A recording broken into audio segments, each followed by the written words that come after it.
Maraming salamat, Director Celia Alumba. Allow me to also greet in a special way some of our guests who really took time out from their busy schedules to be with us today at the celebration of the 52nd anniversary of the Philippine Textile Research Institute.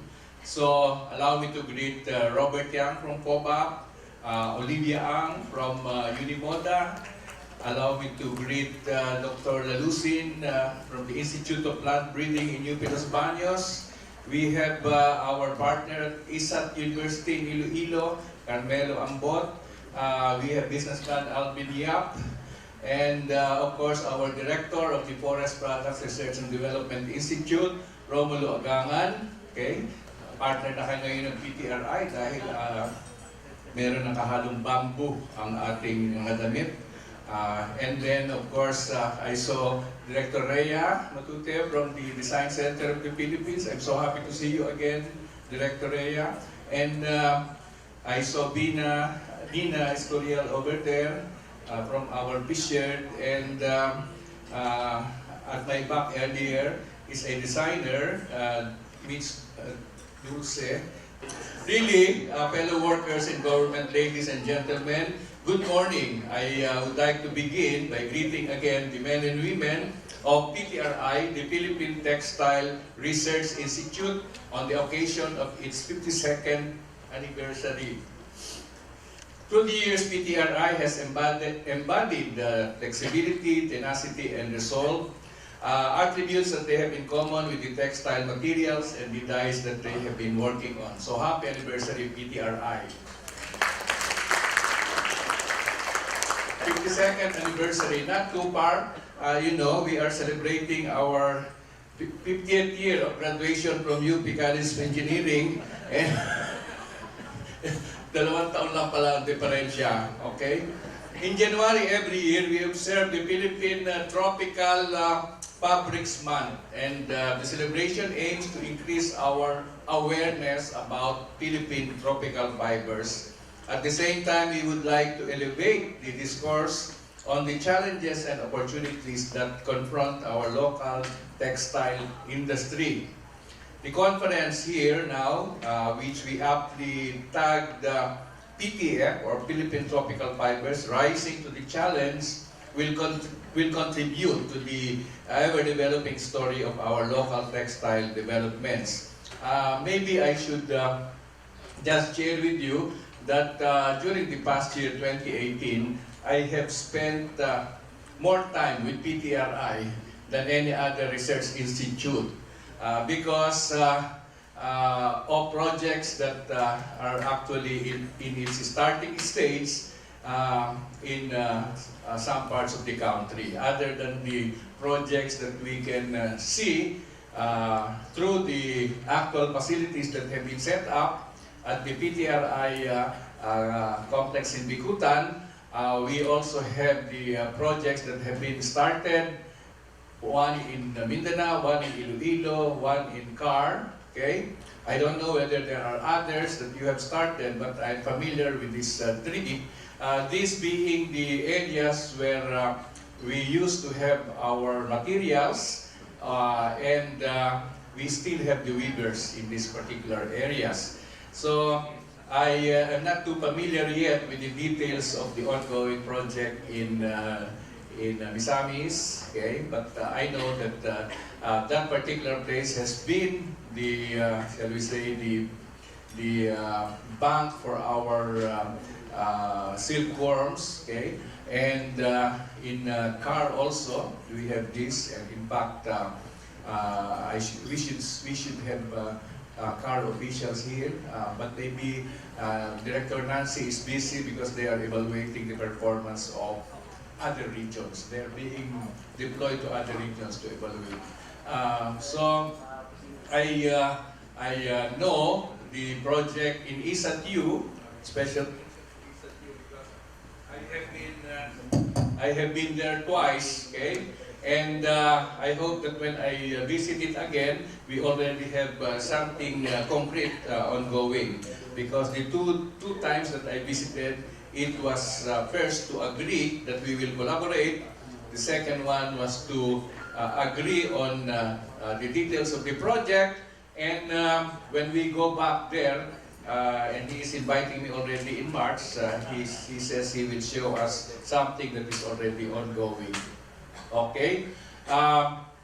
And we are really trying to label ISATU as a leader in textile technology. So please do not fail us, VP Mel Ambot. Okay? Now, the other things, of course, would be our attempts to really create enterprises. Okay? On many occasions in the past, we have attempted to really transfer know-how and skills. And however, in most cases, after transferring the know-how, hindi naman talaga nagkakaroon ng mga new businesses. Okay? Most of these are existing businesses. And but here, I would like to encourage, and it's good that we have some business representatives here. Kung hindi man kayo, baka meron kayong matulungang mga gustong mag-start up ng businesses that are related to textile, to yarns, and to natural dyes. I also said that even if the natural dyes that they have been developing are basically applicable to yarns and textile, I have been encouraging them to find other uses for the natural dyes, okay? Because you know, at this particular age when everybody is concerned about more natural, more organic, I think these things will be more in demand. But PTRI, I think, has really been, shall we say, ano nga ang term na ginamit natin kanina, it has been flexible and it has tenacity. Okay?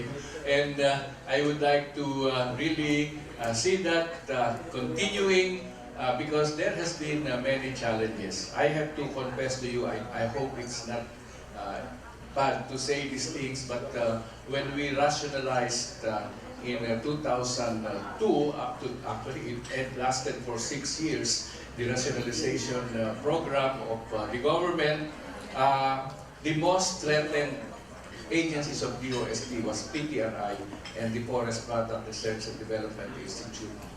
We used all kinds of strategies so that it will not be abolished. So, mabuti naman,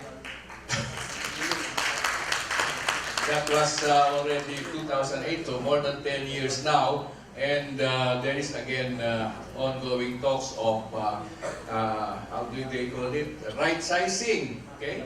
The DBM is now talking about right sizing. I don't know what it means, but I am afraid that after all this brouhaha on the General Appropriations Act, they will now focus on right sizing, DBM. So we should gather all the evidence that we can be able to gather to show them that we are relevant, that we are collaborating with industry, and that we have been helping in creating enterprises. So please keep that in mind because PTRI, sabi nga nila, flexible and has the tenacity, has really attempted so many things, you know, that would relate to the strengthening of the textile industry. But the environment, which is not within our control, is really very unfriendly to local textile industry. Okay, so with strong collaboration with the academe, with the business sector, particularly those who are involved in the marketing and exporting of textile products, let us continue. Okay, I'm happy to note that there has been no, shall we say, conflicts among the sectors. It's really the larger environment that we are trying to contend with. So let me go back. PTRI now has successfully been blending Philippine Tropical Fibers. I would like to thank Director Elumba and of course Ms. Goldborn for the new attire I am wearing. hesitant ako maglakad kanina dyan, baka akala ninyo nagmo-model na kami. Kaya, but really, I was told that what I'm wearing is 70% cotton and 30% bamboo. Okay? Kaya pala mabigat. But if you are wearing a suit, okay, parang ganun lang ang weight. And I must say that it feels comfortable, quite comfortable. So I don't feel I'm wearing bamboo. So siguro ipapromote natin kay bamboo. Igawa niya ng kanta. Okay? So, the other thing, of course, is that we cannot be oblivious to the challenges that would hamper the commercial yarn production by the private sector. The economies of scale always comes into the picture, okay? Setting up a facility and only getting a certain amount for markets, okay, is usually a big challenge. But with the key players, not only DOST but DA, DTI, and the private sector, we can confront these odds and we can take the Philippine Tropical Fibers not as it is but what it can be. Okay? So I enjoin our stakeholders to heed the Philippine Tropical Fiber story, not just to determine what each one of us can do, but what we can do all together. Sabi nga nila, what I can do, maybe you cannot do. What you can do, maybe I cannot do. But together, we can do it. Okay? I mentioned that fabric technology in one aspect has the technologies to produce these are available and they have been available for some time. And the lament of PTRI is that why is it that other countries, some are poorer than us, have already been successful? Okay, mentioned here is made of Sri Lanka, Haiti, India, and Uganda and Mexico.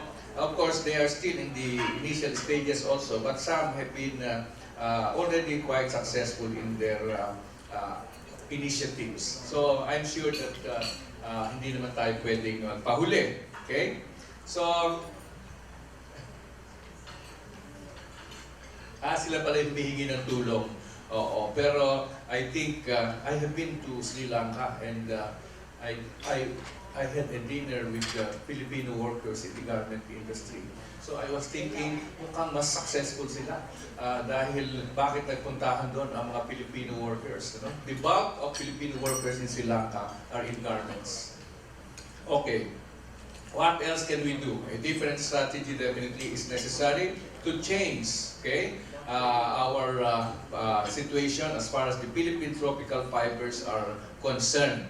And this is probably one of the things that you can do during this conference is really to draw up creative, innovative ideas on how we can push the Philippine tropical fiber.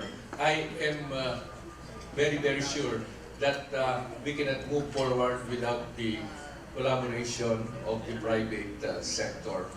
So we have even launched a program not just for PTRI but for all our